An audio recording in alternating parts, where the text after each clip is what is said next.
Hello guys, स्वागत है आपका हमारे यूट्यूब चैनल में जिसका नाम है स्किल टेक 01।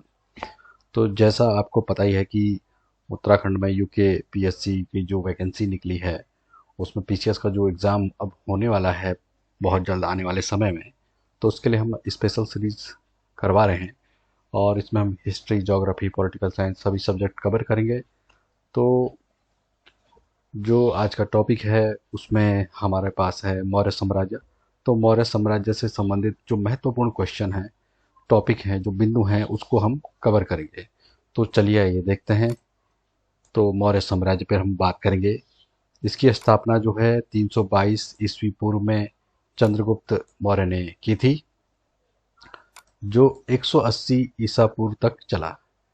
यानी कि जो चंद्रगुप्त मौर्य थी उसने चंद्र मौर्य साम्राज्य की स्थापना करी और ये 322 बीसी यानी कि ईसा पूर्व से 180 ईसा पूर्व बीसी तक चला। अब देखें तो मौर्य साम्राज्य तमिलनाडु और केरल को छोड़कर पूरे भारतीय उपमहाद्वीप में फैला हुआ था। ये आपको पता होना चाहिए कि सिर्फ दो ऐसे राज्य थे, तमिलनाडु और केरल, जहां पर मौर्य साम्राज्य की पकड़ नहीं थी। बाकी अन्य सभी राज्यों तक मौर्य साम्राज्य फैला हुआ था। मौर्य प्रशासन के पास जीवन के सभी क्षेत्रों को बनाए रखने के लिए विशाल नौकरशाही थी, यानी कि ब्यूरोक्रेसी। तो इनके पास एक बहुत बड़ी विशाल क्या थी, नौकरशाही थी, जो इनके प्रशासन को देखती थी। अब बात करते हैं कि मौर्य प्रशासन का राज्य नियंत्रण कैसे होता था। तो देखिए कि मौर्य प्रशासन यानी कि एडमिनिस्ट्रेशन, अगर इसको हिंदी में बोले तो एक अत्यंतिक केंद्रीयकृत सेंट्रलाइज प्रशासन था, यानी कि बहुत ज़्यादा केंद्रीयकृत था। हालांकि वह सरकार का एक राजशाही रूप था जिस पर कौटिल्य ने जोर दिया था। वह शाही निरपेक्षता के खिलाफ खड़ा था। उन्होंने इस विचार की वकालत की कि राजा को मंत्रिपरिषद की सहायता से प्रशासन चलाना चाहिए। इस प्रकार राजा की सहायता के लिए मंत्रिपरिषद नामक मंत्रिपरिषद की नियुक्ति की गई। परिषद में पुरोहित, महामंत्री, सेनापति, युवराज शामिल थे। कई बार कॉम्पिटिटिव एग्जाम में पूछा जाता है कि मंत्री परिषद में कौन कौन शामिल होते थे। तो आपको इसको अच्छे से याद रखना कि पुरोहित, महामंत्री, सेनापति और युवराज। अगली बात, महत्वपूर्ण पदाधिकारियों को तीर्थ के रूप में जाना जाता था, तीर्थ के रूप में। अगला, अमात्य सिविल सेवक थे। जैसे आज के तारीख में जैसे आईएएस अधिकारी होते हैं, सिविल सेवक, तो वैसे उन्हें उस समय क्या कहा जाता था, अमात्य, जिन्हें दिन प्रतिदिन के प्रशासन को बनाए रखने के लिए नियुक्त किया गया था। राजुक, अशोक द्वारा नियुक्त अधिकारियों का एक वर्ग था। राजुक क्या था, एक वर्ग था जिसे अशोक ने, राजा जो अशोक था, उसने नियुक्त किया था, जो लोगों को पुरस्कृत करने और दंडित करने के लिए जिम्मेदार थे। यानी कि जो राजुक थे वो लोगों को पुरस्कृत और दंडित करते थे। ठीक है। धम्म के प्रसार की निगरानी के लिए धम्म महापात्रों की नियुक्ति की गई थी। अगला देखते हैं, मौर्य साम्राज्य की जो राजधानी थी पाटलिपुत्र का प्रशासन 6 समितियों द्वारा किया जाता था। 6 क्या थी इसमें, काउंसिल, जो क्या करती थी, मौर्य साम्राज्य की जो राजधानी थी उस समय पाटलिपुत्र, उसके प्रशासन को देखते थे, जिनमें से प्रत्येक में 5 सदस्य होते थे। तो जो 6 काउंसिल थी उसमें से प्रत्येक जो काउंसिल होती थी उसमें 5 सदस्य होते थे। यानी कि टोटल कितने हो जाएंगे, 30। टोटल 30 सदस्य होते थे और ये 30 सदस्यों की जो एक समितियां होती थी वो पाटलिपुत्र का प्रशासन देखती थी। और पाटलिपुत्र क्या थी, ये मौर्य साम्राज्य की राजधानी थी। चलिए आगे चलते हैं। राज्य के 2 दर्जन विभागों को राजधानी शहर के पास सामाजिक और आर्थिक गतिविधियों को नियंत्रित करने के लिए रखा गया था। राज्य के जो 2 दर्जन विभाग थे, यानी कि 24 विभागों के आसपास, उनको राजधानी के जो आस के पास सामाजिक और आर्थिक गतिविधियों को नियंत्रित करने के लिए रखा गया था। अगला देखते हैं, मौर्य प्रशासन में विदेशी शत्रुओं और अधिकारियों पर नजर रखने के लिए जासूसों को रखा जाता था। यानी कि जासूस उस समय भी होते थे जो विदेशी शत्रु और अधिकारियों पर नजर रखते थे। अब देखते हैं मौर्यों का प्रांतीय और स्थानीय प्रशासन, provincial and local administration of the Mauryas. अभी तक हमने सेंट्रलाइज जो केंद्रीकृत प्रशासन देखा मौर्यों का, लेकिन अगर आप क्षेत्रीय स्तर पर, नीचे के स्तरों पर देखेंगे, प्रांतीय स्तर पर, राज्यों के स्तर पर और स्थानीय स्तर पर, लोकल लेवल पर देखेंगे मौर्यों का प्रशासन। अब देखिए, साम्राज्य मुख्य रूप से 4 प्रांतों में विभाजित था। उनकी राजधानियां थी उज्जैन, तक्षशिला, कलिंग और सुवर्णगिरी। आपको अच्छे से मौर्य प्रशासन टॉपिक को याद करना होगा, क्योंकि यहाँ से प्रश्न पूछा जाता है और बहुत इंटरेस्टिंग ये टॉपिक है। अब देखते हैं, तो मौर्य साम्राज्य जो था 4 प्रांतों में विभाजित था। हर जो प्रांत था उसमें जो राजधानियां थी इन प्रांतों की, वो उज्जैन, तक्षशिला, कलिंग और सुवर्णगिरी थी। इनमें से प्रत्येक प्रांत को मौर्य वंश के वंशज राजकुमार के अधीन रखा गया था। देखिए, तो जो राज परिवार के जो राजकुमार होते थे वो इन राजधानियों को देखते थे।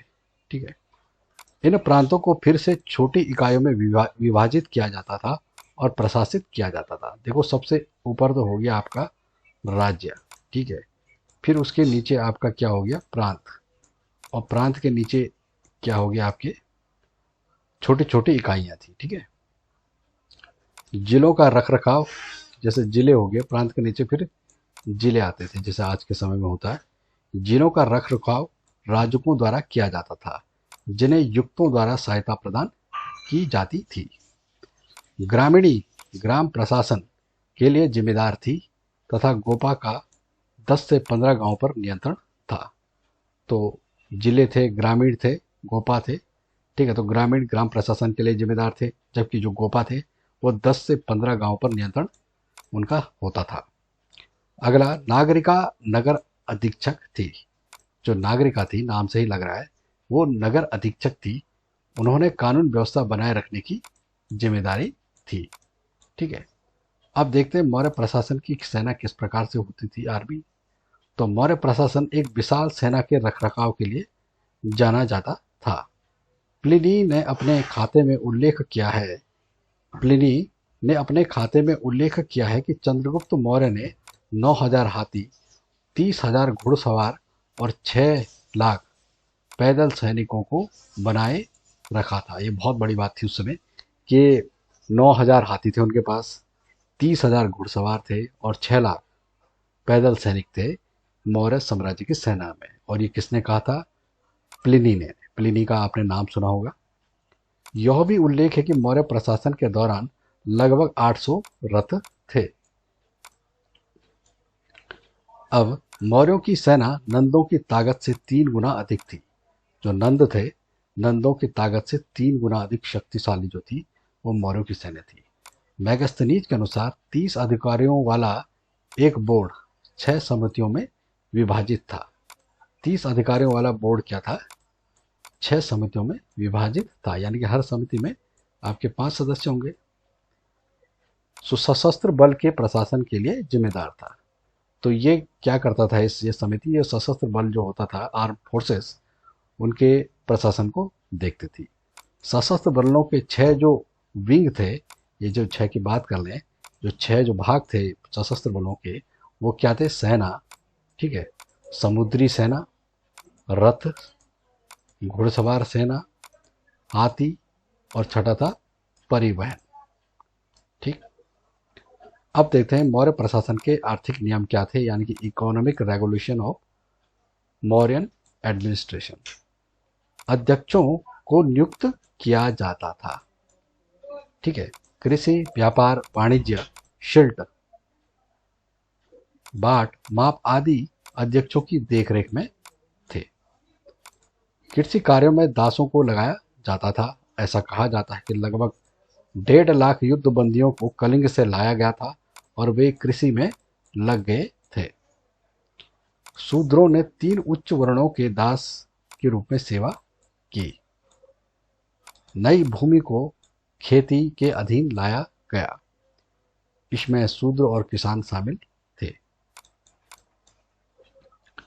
राज्यों द्वारा सिंचाई और विनियमित जल आपूर्ति की सुविधा प्रदान की गई थी। विनियमित मतलब कंट्रोल तरीके से जल आपूर्ति होती थी। ऐसा नहीं कि जल आपूर्ति अनलिमिटेड, कहीं ज़्यादा हो रही है कहीं कम हो रही है, कोई उसमें नियंत्रण नहीं है, मर्जी के हिसाब नहीं होता था, बल्कि एक कंट्रोल तरीके से, विनियोजित तरीके से, यानी कि कानून के तहत जल आपूर्ति की सुविधा प्रदान की जाती थी सिंचाई के लिए। मौर्य प्रशासन के तहत किसानों से उत्पादन के छठे हिस्से के रूप दर से कर वसूला जाता था। 1/6 हिस्से के रूप में कर वसूला जाता था किसानों से मौर्य प्रशासन के तहत। हथियारों के निर्माण खनन में राज्य का एकाधिकार था। जो हथियारों का निर्माण होता था खनन में राज्य का क्या था, एकाधिकार था। मूल्यांकन के प्रभारी अधिकारी समहर्ता थे, यानी कि जो रिवीजन करते थे, रिवैल्यूएशन करते थे, मूल्यांकन करते थे, रिव्यू करते थे, उनको क्या कहते थे, समाहर्ता। और ये भी कई बार पूछा गया है। राज्य के खजाने का मुख्य संरक्षक सन्निधाता था।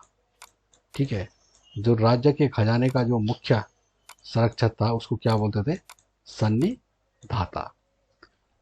मौर्य प्रशासन की अब न्यायपालिका की बात करें, अंतिम टॉपिक है ये इसमें, कि मौर्य प्रशासन की अगर न्यायपालिका की बात करें, जुडिशरी, तो देखें धर्म तिकारिन राजधानी पाटलिपुत्र में मुख्य न्यायाधीश थे।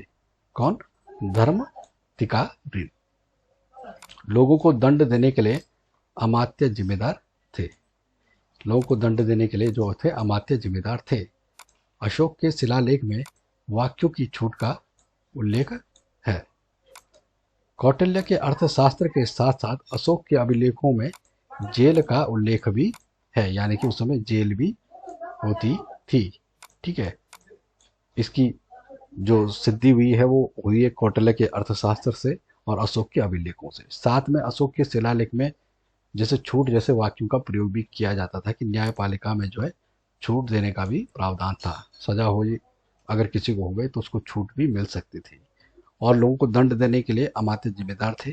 ठीक है, धर्म तिकारिन जो थे वो राजधानी पाटलिपुत्र में मुख्य न्यायाधीश थे। तो इस प्रकार आपने देखा कि मौर्य साम्राज्य के प्रशासन के इस टॉपिक में हमने कई महत्वपूर्ण बिंदुओं को देखा। उम्मीद करता हूँ आपको ये वीडियो पसंद आया होगा। आगे भी ऐसे वीडियो को देखने के लिए आप हमारे चैनल को लाइक कीजिए, सब्सक्राइब कीजिए, शेयर कीजिए। हम आगे और ऐसे वीडियोस को लाएंगे। और जो यूके पीएससी की जो पीसीएस का एग्ज़ाम जो होगा उसके मद्देनज़र ही ये टॉपिक वाइज जो है वीडियो मैं बना रहा हूँ।